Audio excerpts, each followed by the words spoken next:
convido-os todos a caminharmos há bons anos atrás e sentirmos a presença do Mestre, convidando-nos a sentarmos-nos na relva ou sobre as rochas, vislumbrar ao longe o mar da Galileia, sentir as ondas bravios ou o mar calmo, tal qual as ondas bravias da nossa alma nos convulsionam e nos impedem de vivermos em paz, em harmonia, em júbilo, em alegria. Todavia, a voz do Mestre, altissonante e bela, canta aos nossos ouvidos as palavras mais ternas e convidativas. Embora use de palavras um tanto duras para os nossos ouvidos, que calam profundamente no nosso coração, ao nos conclamar, ao nos dizer: tende bom ânimo, no mundo tereis tribulações, mas eu venci o mundo. Ânimo no sentido de coragem, de alegria, de júbilo, assim como a vida pode ser um mar de tristeza, uma imensidão de alegrias.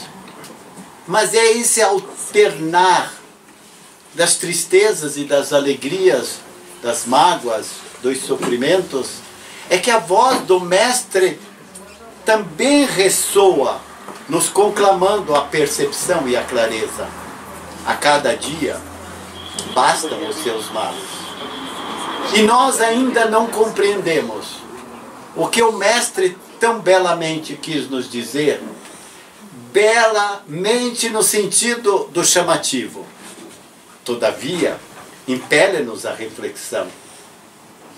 Quando nos diz para refletirmos que a cada dia bastam os males, as tribulações, a cada dia bastam as tristezas. E nós, no entretanto, nos mergulhamos nas emoções, nos entristecemos e queremos viver constantemente achando que rosto fechado, olhos cabisbaixos, sem sorriso mínimo no rosto, é que denotamos seriedade. Quando Jesus nos adverte: tende bom ânimo, esses males a cada dia bastam. E não precisa adiar para amanhã os males que são para hoje. Já chegam os que são de hoje. Olhai as aves do céu, os lírios do campo, que não se preocupam com o amanhã, vivem o momento presente. E o tema de hoje, sobre a psicologia da alegria, nessa transformação interior, calcada, mais uma vez, é a quarta palestra que nós estamos trazendo a esta casa sobre este belíssimo livro de Hermance Dufault, As Emoções que Curam, é exatamente para percebermos o que o próprio Cristo nos disse: no mundo tereis tribulações. E onde estão as tribulações? No cérebro? Não. Estão em nós, na nossa boa vontade, no nosso pensamento, no nosso espírito. E essas tribulações levam-nos a refletir e a nos perguntar, afinal de contas, o que é alegria? Se estão esperando uma definição, frustram-se, porque não vou dizê-la.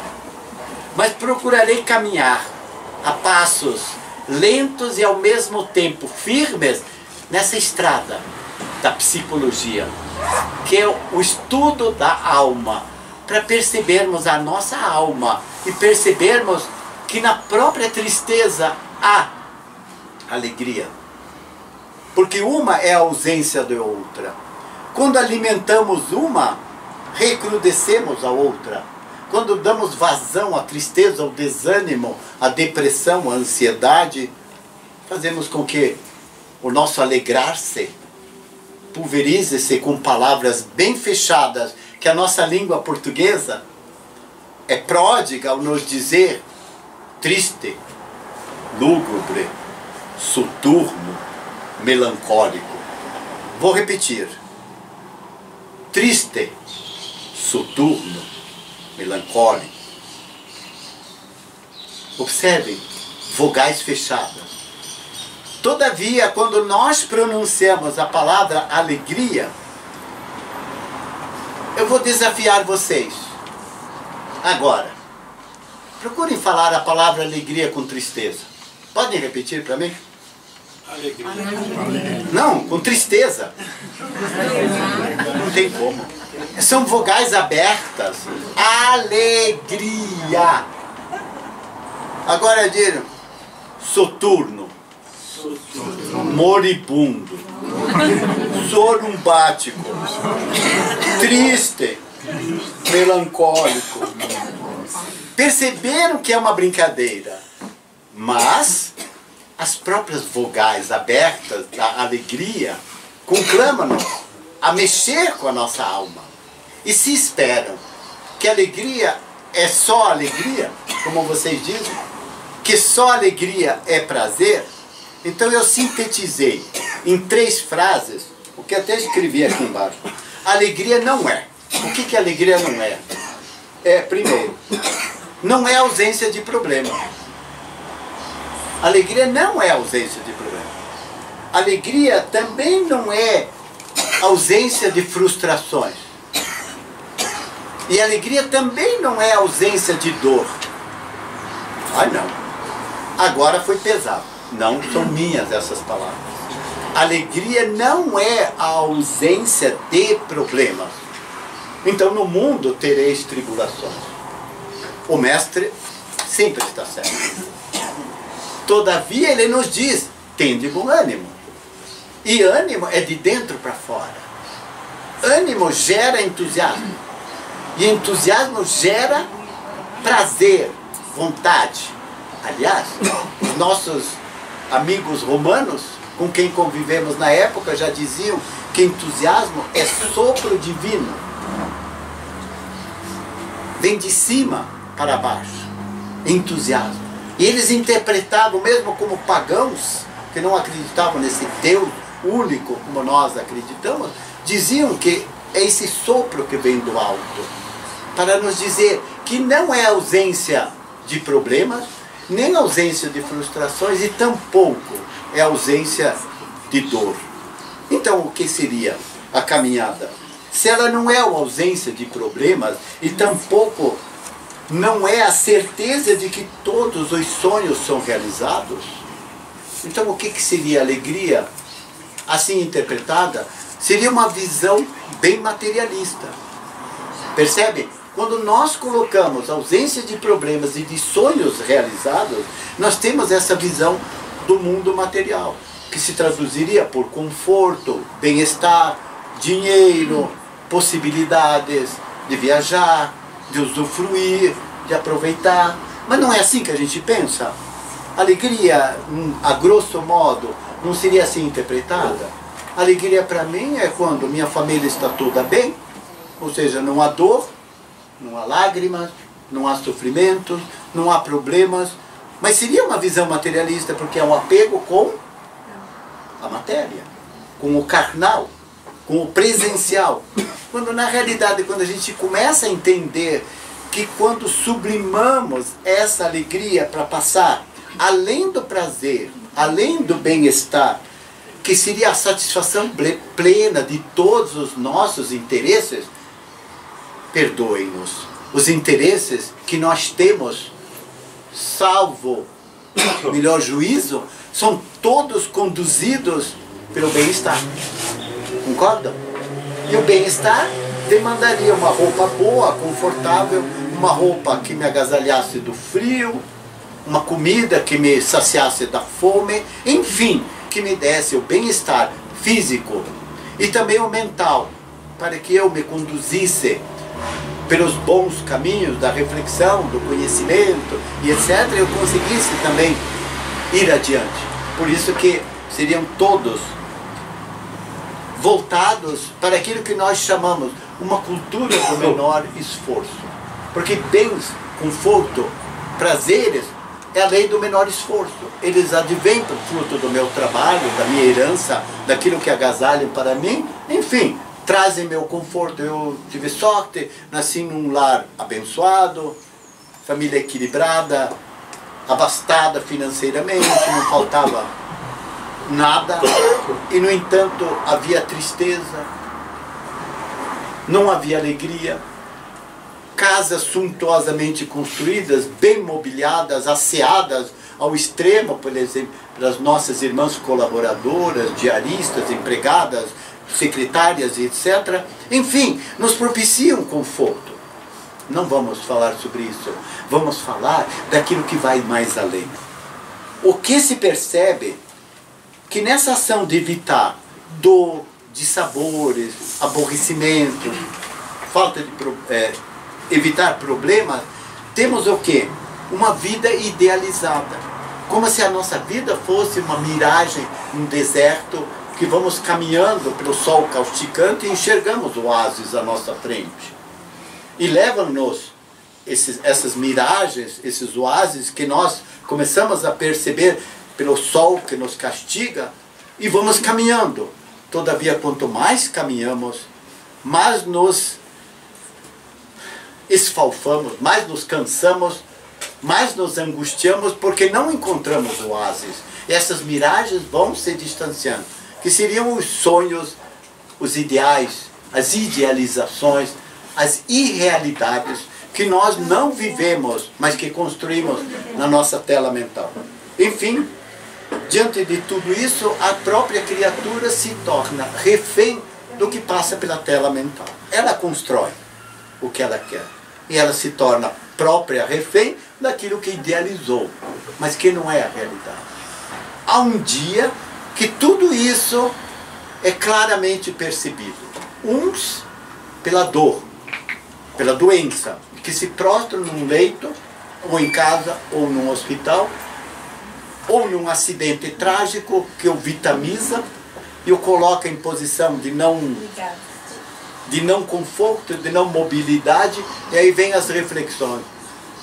E as pessoas começam a se distanciar, porque as rodas sociais não são sempre dentro dos nossos lares, nem tampouco dentro dos hospitais. E por isso não há alegria mais. E a pessoa começa a se mergulhar. E nesse mergulho interior da sua alma, passa a se ver nessa derrocada. E por isso que eu até grifei, imaginar um mundo de felicidade. E é o que nós imaginamos, um mundo de felicidade. Para as pessoas que amamos e para nós mesmos, como a vida deve acontecer, diz a benfeitora, causa sofreguidão e nos distancia da realidade. Por isso são as miragens de que há pouco eu falei. E nesse esforço que nós vamos empreendendo, para criarmos e alcançarmos esses modelos de felicidade, a criatura se abandona, porque não vê mais saída. Então ela se entrega. E por esse entregar-se, ela mergulha em outras dimensões de dor e de sofrimento. E diz, gerando as mais amargas experiências de desamor, como a depressão, a solidão, a mágoa, a inveja tóxica, o derrotismo e a derrota. Por que inveja tóxica? Ninguém gosta de conviver com o que é tóxico. Por isso já viu, a inveja é tóxica. Ela é um mal que fere a nossa alma. Por isso que vem a segunda parte. A alegria não é ausência de frustração. E as frustrações são decorrentes. Frustrações com pessoas, frustrações com o trabalho, frustrações com a própria vida, que nós nos decepcionamos, frustrações até nas casas espíritas, porque idealizaram. Vá lá, lá tem a cura. É mesmo? Sim, lá tudo cura. Tem um senhor lá, meu Deus, ele olha, ele te cura. Ele te abraça, ele tira todos os males. Só que aquele senhor diz para você assim, você está cego. Cego moralmente, cego espiritualmente. Abaixe-se. Faça uma lama desse lodo de dias de chuva e passe nos seus olhos. não volto mais a essa casa, porque aquele velho é louco, aquele senhor está fora da realidade. Quando na realidade ele me disse que eu estava cego, porque achava que a cura estaria ao me deslocar. No entanto, nas casas de oração, nos templos, nas igrejas, quando você se recolhe, quando você mergulha no seu eu como o próprio templo da sua alma, você se encontra. E por isso você vai perceber que as frustrações não significam que não tem alegria. Eu posso conviver com as frustrações, que seria, depois nós vamos ver, o aceitar. E essa palavra aceitar é muito dura. E é dura aceitar a realidade. Então diz que a alegria legítima, é uma bela comparação, pode florir nos pântanos, assim como o lírio, que é uma flor branca, considerada pura, límpida, ela floresce nos pântanos, nos lodaçais, nas lamas e etc. Por quê? Porque a alegria, ela explode no meio de tanta tristeza, de tanta lágrima, assim como a criança, diante de um quadro de dor, de repente ela vê um brinquedo, se entretém com aquele brinquedo, momentaneamente desvia a atenção, e nós que somos adultos, racionais, intelectuais, conscientes das nossas responsabilidades, ficamos reféns dessa realidade. E por isso mesmo que nós vivemos algumas habilidades nessa escola diária da nossa vida.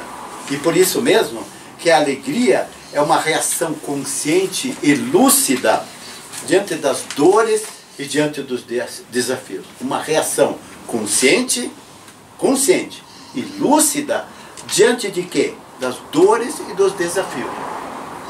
Estão entendendo ou está muito complicado? Por isso que falamos psicologia. Por isso que falamos que é um estudo bem psicológico. Todo mundo fala, é Joana d'Angelo. Não, tem uma benfeitora que não é Joana d'Angelo e diz a mesma coisa, usando dessa psicologia tão necessária. A alegria tem alguns fatores preponderantes para nos elevar. Portanto, ela preenche os nossos vazios, ela revitaliza, nos dá novas forças, ela produz abundância energética, levando-nos a agir com contínua resistência ou resiliência, que é a capacidade de bater diante das dificuldades, diante dos problemas e não se deixar abater. Eu posso me entristecer, mas não me deixo abater. A morte me entristece, a ausência do corpo, dos meus amigos, dos meus familiares me entristece, mas não me abate. Eu continuo a vida, me revitalizo uma vida que continua encarnado. Partiu meu irmão, partiu meu ente querido, mas a vida era dele, o momento era dele, mas ele praticou. O que ele fez está com ele. Cabe a cada um de nós não julgar, não condenar, mas mergulhar em si e perceber o que isso me serve de lição. Não foi correto o que ele fez. Ponto número 1, não vou praticar isso. Isso é um ato consciente. Se eu critico alguém e digo o que você está fazendo não é o certo, então eu vou praticar o que eu presumo ser o certo e o correto. Isso é um ato inteligente da minha vontade. Por isso que a alegria é um sentimento que promove a leveza. Como assim? É leveza, porque a dor, o apego às coisas materiais nos abatem. E a alegria nos eleva. E por nos elevar é que ficamos mais etéreos. Por isso que quando desencarnamos, vamos deixando esse peso das amarras do corpo físico e vamos ficando etéreos, leves, sutis. Por isso já nos deslocamos, porque não temos mais o peso do corpo, deslocamos-nos pela força do nosso pensamento e conseguimos volitar, caminhar, nos deslocar e perceber que a vida tem outra dimensão e outra realidade. Então a alegria nos dá essa leveza. E que mais? A alegria nos traz proteção espiritual e energética. É o que dentro de uma casa espírita a gente fala muito Busque a sua proteção espiritual. Alguns dizem, faça a oração para Deus, para Jesus, para o seu anjo da guarda, seu mentor de luz. Peça proteção, que seriam essas energias espirituais e vibratórias do bem. Pessoas alegres se imunizam das ondas vibratórias do pessimismo e da maldade. É tomar a vacina para se imunizar desse mal, desse mal chamado pessimismo e maldade. Para isso, a gente olha Jesus. Ele não se contaminava. Por quê? Porque dentro dele não tinha mal.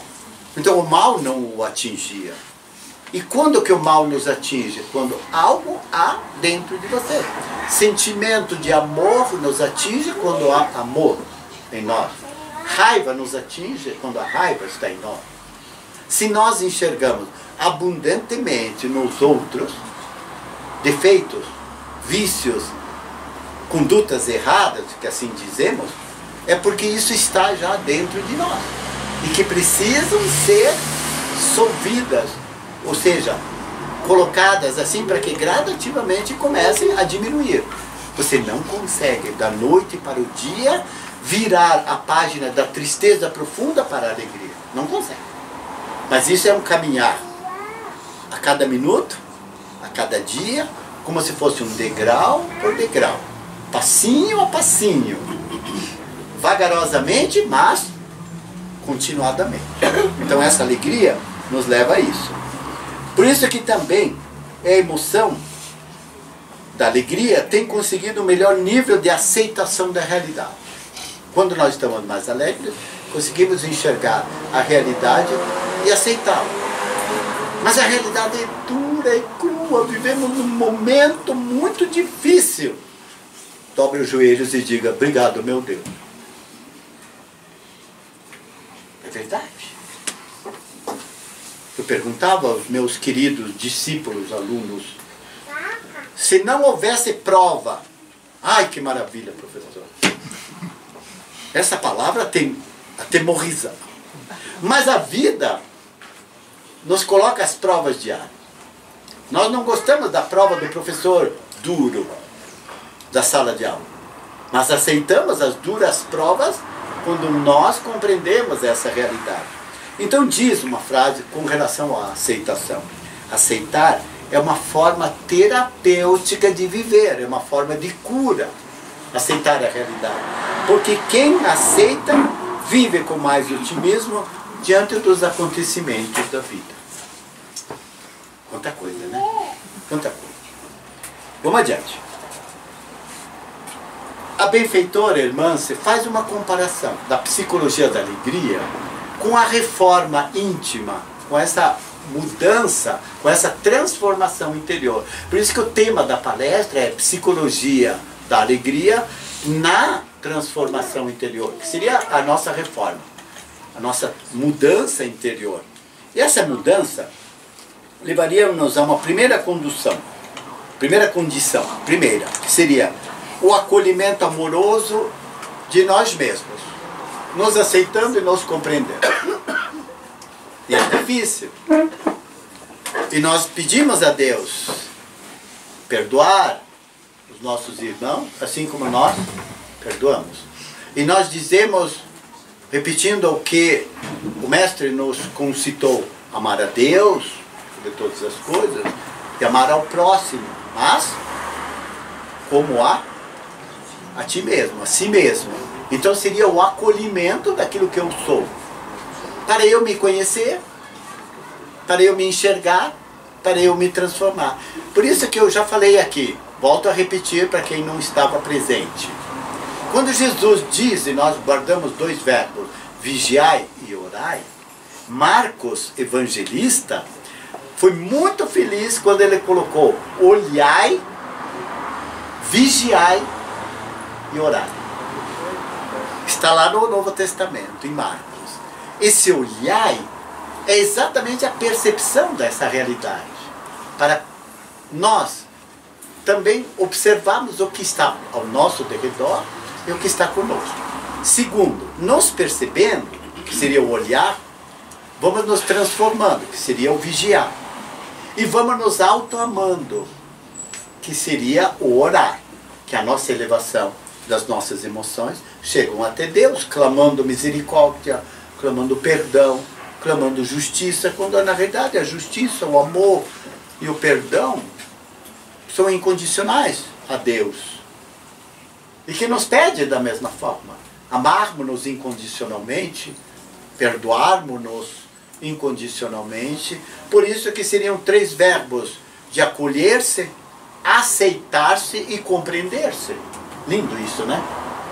Acolher-se, aceitar-se e transformar-se, na verdade, também dentro dessa trilogia.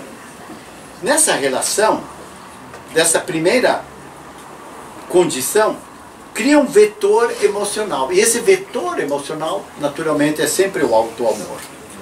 Mas nós nos aprisionamos nas nossas gaiolas interiores, tantas e tantas vezes, num clima de culpa, num clima de mágoa, num clima de raiva, num clima de infelicidade. Eu vou repetir.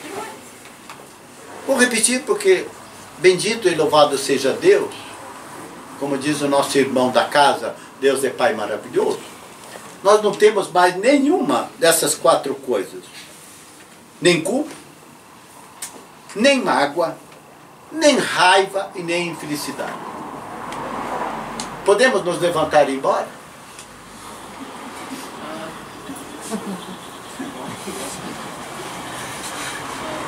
Por que temos culpa e temos raiva ainda?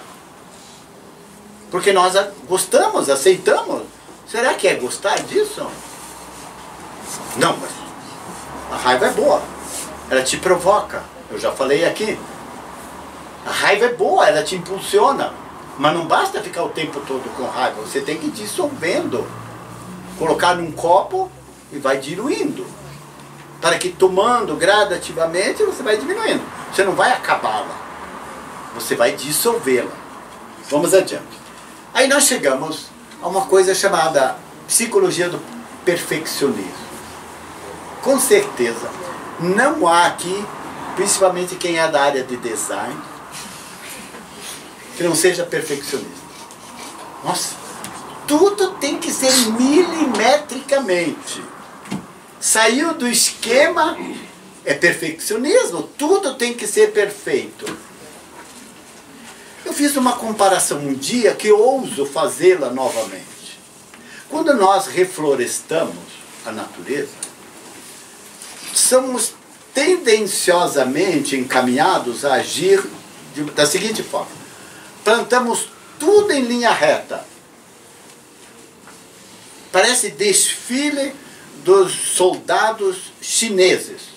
Você pode olhar em todos os quadrantes, eles são perfeitos, simétricos, concorda? Já viram, né? Tudo está assim, porque foram treinados a ser, ai daquele que mover a cabeça e tirar do centro. Nós, ao plantarmos as árvores, parece que as plantamos simetricamente. Quando a natureza não faz assim. Ela vai nascer um pé aqui ou lá, uma árvore aqui ou lá. E nessa assimetria é que se transforma a beleza. Nessa assimetria, que é a ausência do perfeccionismo dentro de nós, é que vamos compreender que nós somos assimétricos nesse sentido, de não caminhamos sempre em linha reta.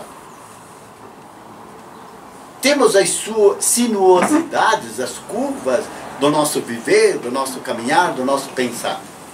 Essas sinuosidades com que fazem com que nós não vivamos no perfeccionismo, é que compreendamos que a ilusão da perfeição é uma doença severa. Perdoem meus perfeccionistas. Pior que nós, professores de português, da língua portuguesa, né, irmã Deus? Somos assim perfeccionistas. O texto tem que estar impecável. Nenhum erro. Todavia a língua é correta e deve ser também correta. Mas não é assim que a vida caminha. Terceiro, alegria não é ausência de dor.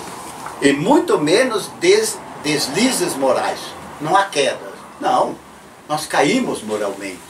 Por isso ainda somos espiritualmente pequenininhos, como Joana D'Angelo nos diz, bem pigmeus, moralmente, por isso que precisamos, somos crianças, andamos ainda trôpegos, caindo, não aprendemos a andar, embora já chegamos a um planeta de regeneração, e nós, gradativamente, melhorando-nos aqui e acolá, vamos também saindo de provas, das expiações para a nossa regeneração. E, portanto, todo portador da alegria, aquele que tem a alegria, ele é capaz de driblar a dor e ter a paciência construtiva com as suas imperfeições. Ai, que coisa linda! Driblar a dor e ter paciência com as imperfeições. Quando eu começo a ter paciência com as minhas imperfeições, eu saberei ser paciente com as imperfeições dos outros. Não há como. Eu tenho que viver, experienciar, sentir, para poder também praticar. É raso, é lógico. Finalmente, não para concluir, mas para concluir essa primeira parte. É uma atitude alegre diante das dificuldades da vida. Como assim? Uma atitude alegre. Eu não falei rosto rindo, gargalhando, enchendo o corpo de bebida alcoólica, de outros vícios, para eu ficar, entre aspas, alegre. Não. É alegria interior, que é calma, serena, tranquila. E ela diz, essa atitude alegre diante das dificuldades é o termômetro mais fiel do quanto os conceitos doutrinários fizeram ainda percurso na nossa caminhada. E vamos começar. Jesus disse-nos no capítulo 17 do Evangelho, sede perfeitos, ele nos leva, né, a compreender que a alegria não é deste mundo. Não é assim que ele diz? Então Jesus, Santo Jesus, amado Jesus, querido Jesus, como que a alegria não é deste mundo e vem um palestrante falar sobre a psicologia da alegria? Não é deste mundo quando você faz aquilo que foi dito no início, que ainda você estava acordado. Lá no início você ainda estava acordado. Quando eu disse, quando você calca... Não tem ninguém dormindo aqui, eu só brinquei. Eu falei assim, quando você calca nas coisas materiais, então a alegria não é deste mundo, perceberam? Quando você entesoura não dinheiro no banco, mas no banco do plano espiritual, na sua poupança espiritual, mas poupança tem uma coisa que também que é metaforicamente bela. Como assim? Poupança é maravilhosa. Todavia você, eu ia dizer só que, é o todavia. Todavia você deve usar a poupança de uma maneira parcimoniosa, mas de uma maneira equilibrada e de uma maneira inteligente. Como assim? Como assim? Primeiro, você tem que depositar. Porque se você só tira, uma hora... Quebra. Então o gerente do banco chama, meu amigo, infelizmente a sua poupança está quase zerada. É na hora de começar a poupar. Então a poupança do plano espiritual são nossas reservas técnicas. Essa frase não é minha, eu só estou parafraseando. E o indivíduo vai tirando, meu Deus, me dê isso, meu Deus, me dê aquilo, é barganha com Deus. Mas nós não depositamos lá, que seriam aquelas moedas espirituais, os bônus hora, como se diz nas casas espíritas, né, do bem, do amor, da caridade, da luz que você semeia, da compreensão, da ajuda ao próximo. São moedinhas que você vai colocando lá na sua poupança espiritual. E quando você carece delas, você diz, Deus, posso sacar um pouquinho? Não pode, tua poupança está poupuda. E vai, quando você desencarna, o que acontece? Aquela poupança espiritual é o que o torna imediatamente muito mais leve. para você compreender que o que era da terra é da terra, o que era material, que os abraços afetuosos dos nossos entes queridos são laços espirituais, mas que fisicamente permaneceram ainda na terra. E que eu preciso gradativamente me desvencilhar, me libertar. E essa poupança do bem, da luz, do amor, desses tesouros, que nem a traça e nem a ferrugem destrói ou corrompe, é o que Jesus nos conclama no Evangelho. Vamos adiante.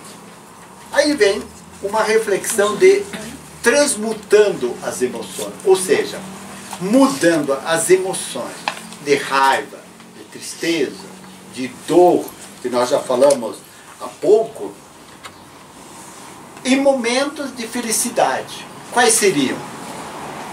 Prece diária. Essa é uma poupança. Prece diária. Segundo, aceitação de si, da realidade dos outros. Terceira, tolerância de si, dos demais. Paciência para consigo mesmo, para com os demais. Amor para consigo mesmo e para com os demais. Perdão incondicional para com você e para com todos. Quarta, práticas saudáveis. Interprete como você quiser. Ela é aberta. Práticas saudáveis. Práticas são exercícios, são atitudes que sejam saudáveis, que não lhe tragam prejuízo, desgaste emocional, nem mental, nem físico. Seria, por exemplo, uma prática saudável. Eu não me desgastar, nem fisicamente, uso minhas energias, por exemplo, faço academia, não vou à exaustão, guardo poupança das minhas energias, mentalmente também não entro na estafa, psiquicamente também não me desequilibro, então eu também estou tomando atitudes saudáveis. E finalmente, a gratidão. A gratidão para consigo, pelo milagre da vida, para com Deus, para com a vida, para com o milagre de eu conviver com pessoas que são minhas inimigas, que me incomodam, que são azedas, mal-humoradas, estressadas, que pensam exatamente o contrário.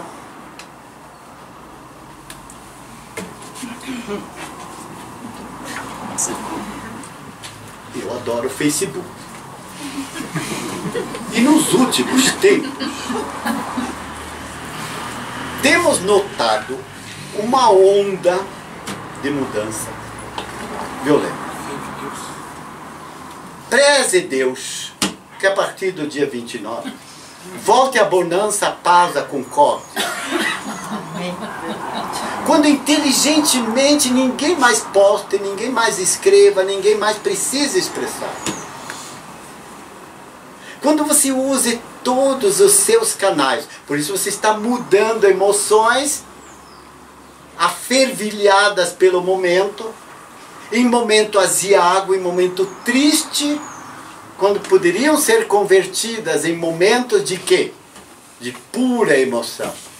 Então os benfeitores espirituais incansavelmente estão nos dizendo, para nós, amados irmãos, pararmos um pouco, orarmos pelo nosso país, pela nossa nação, pelos nossos governantes, pelas pessoas de bom senso que voltem, irmãos, a viver em harmonia, em concórdia.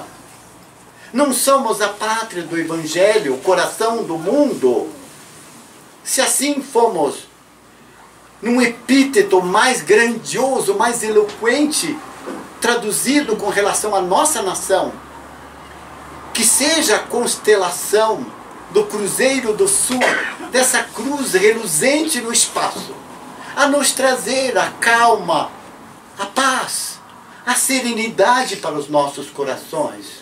Somos, amados irmãos, gotículas pequenas nessa imensidão de oceano bravio, de procelosas ondas, Mas nós fazemos a diferença, amados irmãos, quando nós construímos em nós essa paz, essa alegria, essa concórdia, essa serenidade tão necessária para que nós vivamos e sintamos, amados irmãos, de que o mundo carece de nós quando nós estamos equilibrados. Que o mundo precisa de nós quando nós estamos na razão, na lucidez mental. Que o mundo, as pessoas vibram conosco quando sentem em nós a harmonia, o equilíbrio, a paz interior, o amor que estua como a vida estua a cada amanhecer. Faz-nos necessário, premente, urgente, a mudança, a transformação interior. Usemos da psicologia dessa alegria, que é a possibilidade grandiloquente de nós compreendermos, amados irmãos, de que o mundo está em nós, a vida está em nós, e depende de cada um de nós o sentir, o viver, o fazer e o repetir, o levar e o trazer, o aceitar e o recusar. São antagonismos que pressentem a presença incansável e amorosa dos benfeitores de luz, erguendo e estendendo suas mãos de clamor a Deus, de piedade, de justiça e de paz, não somente para a nossa nação, mas para todo o universo. Quando ainda, como nos diz o nosso irmão Chico Xavier, pelo seu mentor incansável Emmanuel, enquanto não trouxer Jesus no coração, o homem não saberá o que fazer de si mesmo. Enquanto o homem não trouxer Jesus no coração, não saberá o que fazer de si mesmo. E pergunta-se mais, como o benfeitor Hamed nos pede e nos clama, tenhamos em mente, amados irmãos, que não somos o que os outros pensam, e muitas vezes nem mesmo somos o que pensamos ser, mas somos verdadeiramente o que sentimos. E é esse sentir que é o pensar, que é o pensar e que é o agir, que nos transmuda, nos modifica em pessoas do bem. Concita-nos o Mestre uma vez mais. Amem-se uns aos outros, e sereis, amados irmãos, reconhecidos pelo muito que se amarem. É o libelo do amor, é o sinal da cruz, o amor. A cruz que não nos prende ao madeiro, mas a cruz que nos liberta. Porque a alegria não é a ausência de sofrimento, de lágrimas, de amarguras, de dores e decepções. Alegria talvez seja copiar o Mestre que nos disse um dia: o Filho do Homem não tem sequer uma pedra para repousar a sua cabeça. E nós temos um leito acolhedor, um travesseiro aconchegante, uma casa confortável. Temos a riqueza salutar da vida que está em nós. E vivemos, todavia, tristes. E vivemos de olhos baixos, olhando a terra, quando nossos olhos deveriam olhar para o céu. Quando a nossa vida poderia ser gradativamente melhor, fruto da nossa transformação interior. Que a nossa reforma gradativa, aceitando-nos, acolhendo-nos, não nos acomodando, mas transformando-nos. Para que ontem uma pessoa que ainda recalcitrava no erro, hoje caminha na luz. Para que ontem ainda quando estava chafurdada na tristeza, na melancolia, na depressão e no desânimo, hoje se levante, erga seus olhos para o céu e diga: gratidão, meu Pai, pela vida que está em mim, pela vida que está com aqueles que comigo caminham, pelo bem, pela luz, pela paz e pelo amor. É que eu caminho na eterna alegria da luz, do bem, da paz e dos ensinamentos do Mestre Jesus. Faça-nos, Divino Mestre, compreender, hoje e sempre, que somos arautos da sua luz e do seu amor. Faze-nos, portanto, Divino Mestre, instrumentos da vossa paz. E onde houver ódio, que eu semeie o amor. Onde houver trevas, que eu leve a luz. Onde houver incompreensão, que eu leve a compreensão. Onde houver tristeza, que eu leve a esperança. Onde houver dúvidas, que eu leve a verdade. Onde houver desânimo, que eu leve a alegria. E que eu seja permanentemente, Senhor, o instrumento mais belo do seu amor. Aqui e sempre, com as bênçãos de Deus. A paz vos dou, a paz vos deixo, a harmonia que nos agasalhe e nos abençoe. Sejam curados, sejam limpos, purificados dessas mazelas todas, da ingratidão e do desamor, amados irmãos.